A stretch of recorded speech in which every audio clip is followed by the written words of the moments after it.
ఒక బలమైన అవినీతి రహిత వ్యవస్థని పెట్టాలని ఒక గొప్ప ఉద్దేశంతో వస్తే దాన్ని ఆ రోజు నలిపేశారు అందరూ.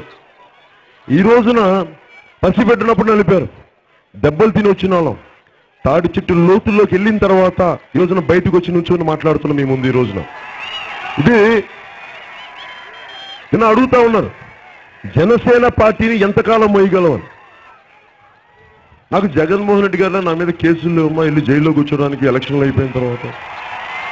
చంద్రబాబు గారు లాగా ఓటుకు నోటు కేసు లేదు, మళ్ళీ దాని మీద జైలుకి వెళ్ళాల్సి వస్తాను.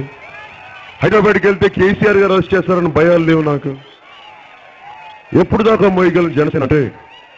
మీలో నలుగురు వచ్చి నా శవాన్ని మోసే వరకు నేను జనసేన మోయగలను.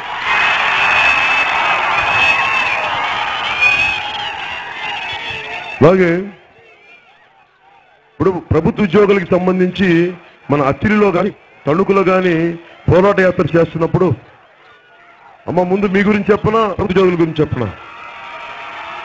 మీ గురించి చెప్పనా, ప్రభుత్వ ఉద్యోగుల గురించి చెప్పనా?